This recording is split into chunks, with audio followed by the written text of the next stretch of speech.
The faces might be set to change, but the chances of a fresh start, a deal agreed, have never looked so remote.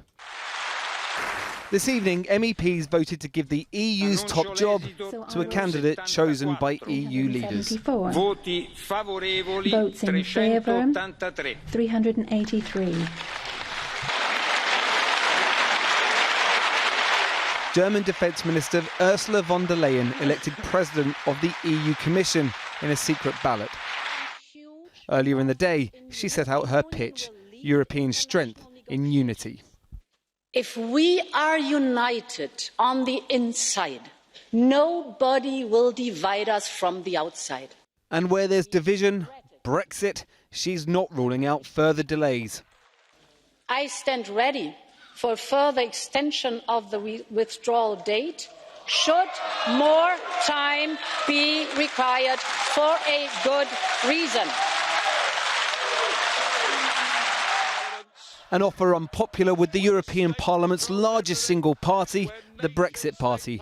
Nigel Farage accusing von der Leyen with wanting to build a centralised, undemocratic, updated form of communism before this. I have to say, from our perspective, in some ways, I'm really rather pleased, because you've just made Brexit a lot more popular in the United Kingdom. Thank God we're leaving. He has reason to be cheerful. It's emerged that Brexit Secretary and Boris Johnson backer Stephen Barclay has told EU negotiators Theresa May's deal is dead. And last night, both candidates to be the next Prime Minister made no-deal Brexit much more likely, as both ruled out any compromise on the Irish backstop. I think that the problem is very fundamental. It is really there. It has been devised by this country as an instrument of our own incarceration within the customs union and the single market. And I'll take that note. I'll take that note. To come out. Mr. Hunt, would you? The backstop, as it is dead.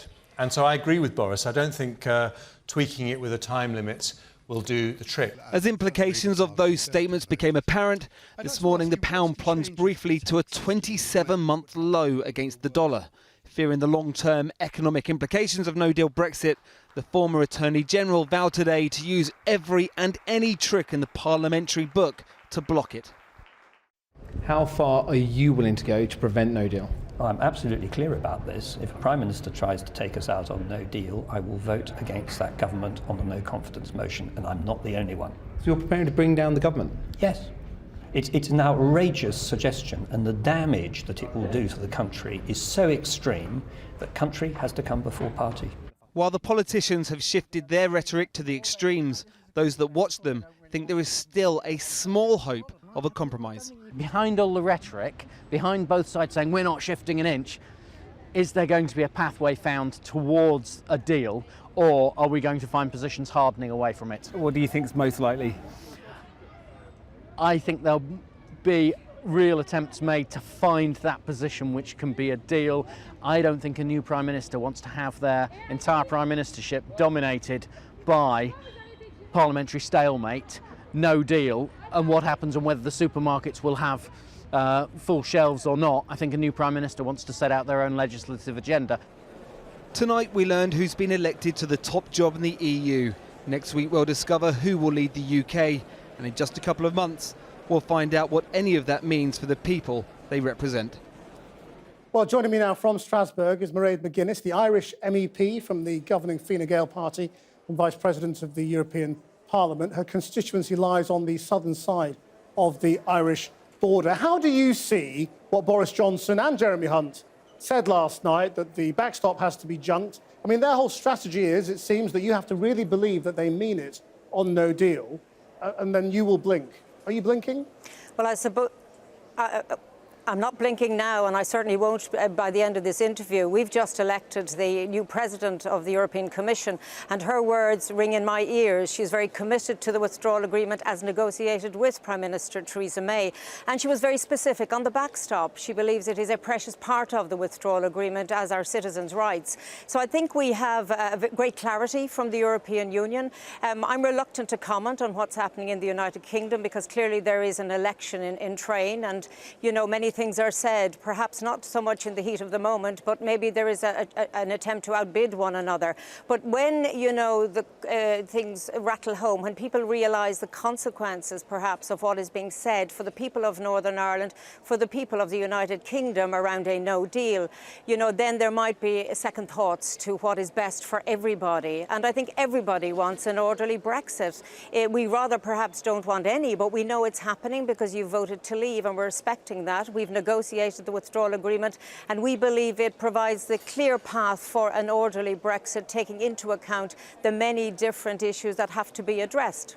I mean, obviously, it's only an election within the Conservative Party, not the wider country, so feel free to comment away. I mean, are you saying that the European position just isn't going to change?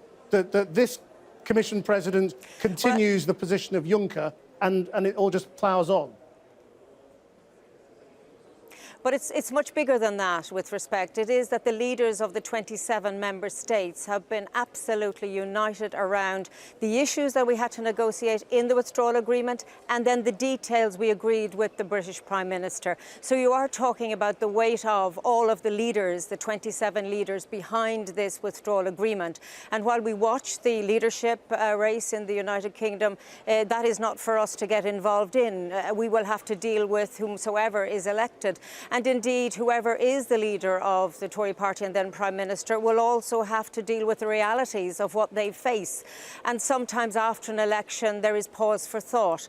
But for the moment, here from Strasbourg, and indeed from Ursula von der Leyen, she was very clear about the withdrawal agreement, her commitment to it, because it makes sense. It is good for everybody that we deal up front with these issues in an orderly and considered way. And I know many will disagree with me, and I'm sure I'll get that feedback, but it is also very good for the United Kingdom to have an orderly withdrawal. I think there is too little focus, perhaps, in your own media about the implications for the United Kingdom of a sudden departure from the European Union without an agreement. I think the consequences are not fully understood, and they are grave. But I mean, the supporters of Boris Johnson, and this isn't, I'm not asking you to comment on the contest, I'm asking you to comment on the narrative, which is that this is really a game of sort of chicken, that you didn't really believe Theresa May, and that you need to really believe the future British Prime Minister, and then you will back down.